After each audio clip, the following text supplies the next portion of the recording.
Hey guys, Scott back again with a new beer dissection video.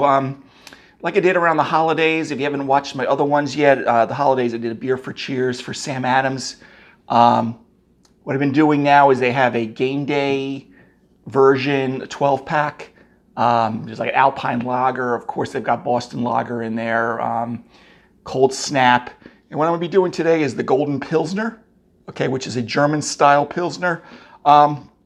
If you're interested, I did a longer video on Pilsner, German Pilsner, or American pre-Prohibition Pilsner with one of the local breweries, Merchants Field.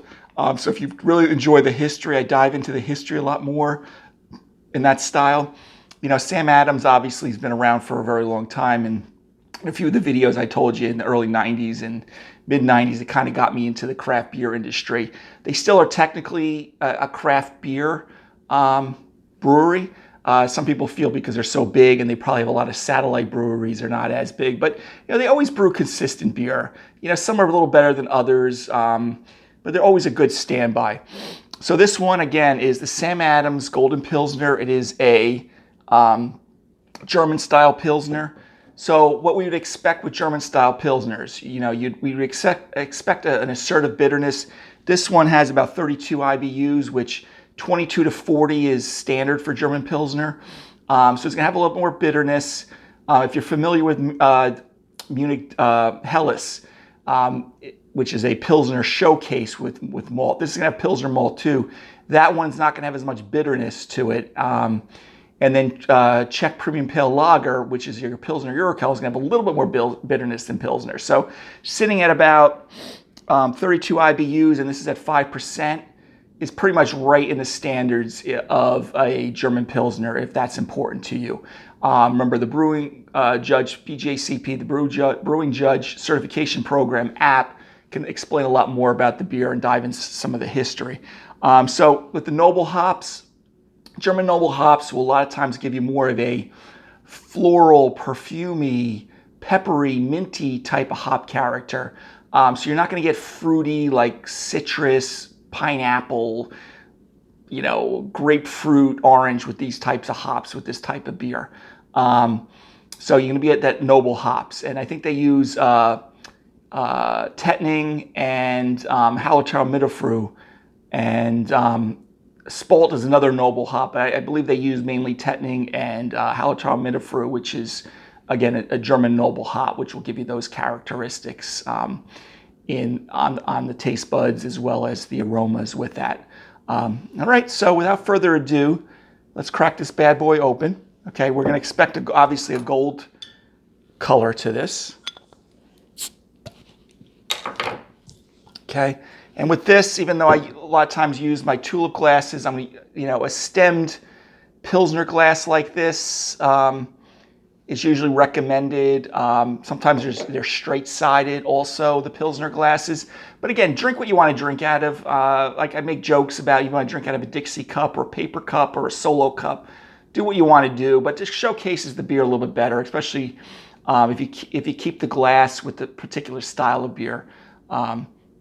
You know, so this I wouldn't have any problem with a tulip either.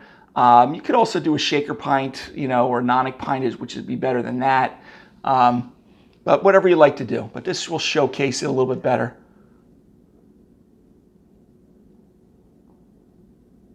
Okay. So what we're going to be expecting, you know, you guys, on camera it looks a little bit more like a gold color. Here it's a little bit more on my side, more straw, maybe between a straw and a light gold color. Also with a Pilsner, remember, it's going to have a little bit more attenuation. It's going to be more crisper. Not going to have a lot of residual sweetness to the malt like you would get in a Munich Helles or even a Czech Premium Pale Lager, which will have a little more body to it. This is going to be very effervescent, very well attenuated. It's going to have that German noble hop character. So there's the things you're looking for.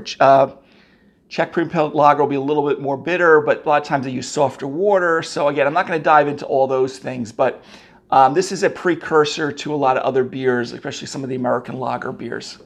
Okay, so there we are again. It looks very nice. Okay, so let me take a sniff of the aroma. Yeah. So you definitely get that peppery, slight mint, herbal character to the hops, which is what you would expect with this. Um, Remember, with German Pils, you wouldn't get any diacetyl, which is that buttery aroma that you get with Czech Premium Pale Lager.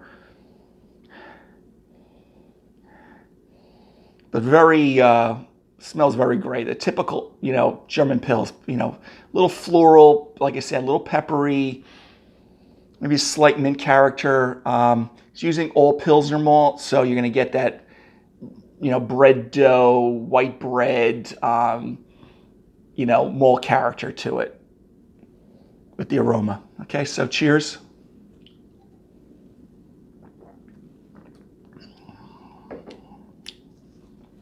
So nice light to medium, I should say light, medium carbonation. Similar to the aroma, herbal, little peppery, again, slightly minty. I mean, they don't use Saaz hops in this, but typical German noble hops. You're in Germany when you're smelling and drinking this. So kudos to Sam Adams for hitting that and not trying to use other hop varietals that seem to be more popular these days.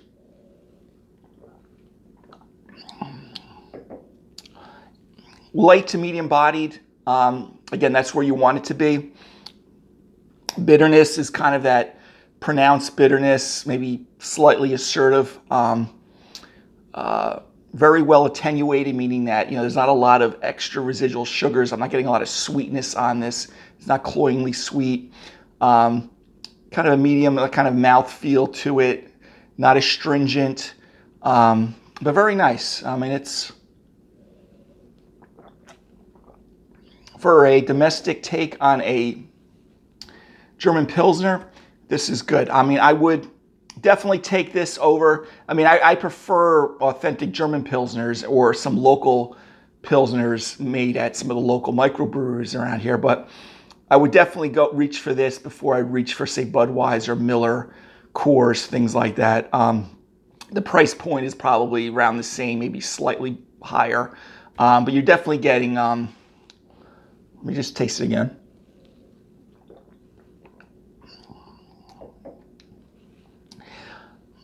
You're definitely getting the sweetness from the Pilsner malt. I think a Kronbacher German Pilsner, some more German examples have a little bit more sweetness to the malt. This on the back end, I'm getting a little bit, the bitterness kind of lingers and it's a little dank. But it's still very good. I mean, it's definitely a better domestic Pilsner. I definitely would buy the German Pilsners first, but if you happen to get that 12-pack the GameDay and you like Pilsner beers, this is good. I mean, it's going to have a lot more body and more hop character and malt profile than your Budweiser, your Millers, and all the other domestic macro lagers that you can think of. Maybe as much malt sweetness as you get with a German example. The hops are pretty much spot on. There is this lingering, they say, dankness from the hops or something that's given to me, but I'd give this a good solid B. Pilsner. If you compared it to your macro lagers, definitely a lot higher than that. Compared to some German examples, definitely lower. But in that 12-pack, I mean, there's a nice. Yeah, I think they nailed it for the bitterness, the aroma. So again, if Pilsners are not your thing, then you may no matter what I say. But this is pretty good. This is pretty good. I'm pretty happy with it. I'll drink the other 2 or 3 that are in there with no problem.